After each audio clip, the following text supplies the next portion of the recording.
either love WALL-E or... Actually, I can't think of anyone that hates WALL-E, but there are some people who are indifferent to it. Bottom line, there seems to be these two camps in terms of talking about the movie. Those who love the movie from beginning to end, and those who like the first half but don't really like the second half that much. And sad to say, I'm kind of in that second boat. I don't hate it, it's just after the first act, okay, let's go ahead and take a look at it.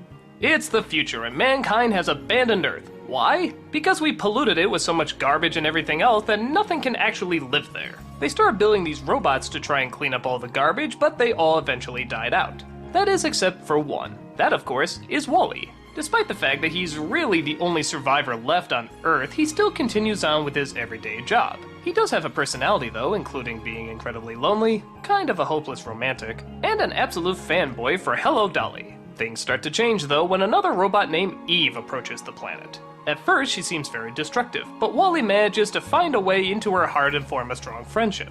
But their friendship has to be put on hold when she discovers a plant growing. She takes this back to where mankind is now living, on a sort of space cruise where mankind has now grown very accustomed to being fat and lazy, and just letting technology do all the work for them. Look, they don't even have to use their legs anymore. WALL-E comes along, and it's a hair-raising adventure to see who can get the plan to humanity first, and show that Earth is still an inhabitable planet.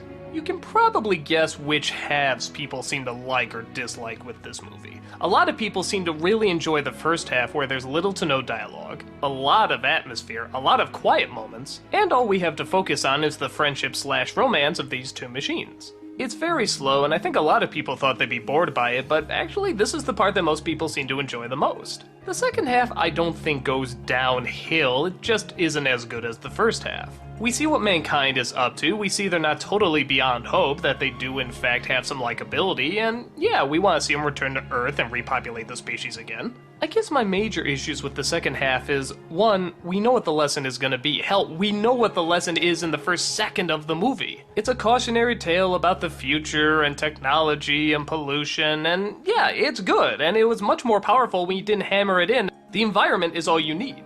My second issue is that the world that they create for humanity is not all that interesting. And I don't know why. The ship should be really cool with all the high-tech gadgets and technology and all the funny little jokes they have going on. And they're by no means awful, it's just not Pixar's A-game joke material. The humans all sort of look the same and act the same, and a lot of the other robots aren't really that memorable, and the commentary is pretty clear, and yeah, is it awful? No. I think a lot of people just thought after that first half there was something even stronger that was building up to, like an even bigger conspiracy. And there is one, sort of. The ship's computer does sort of a HAL 9000 and doesn't want humanity to return, but there's nothing that much to it.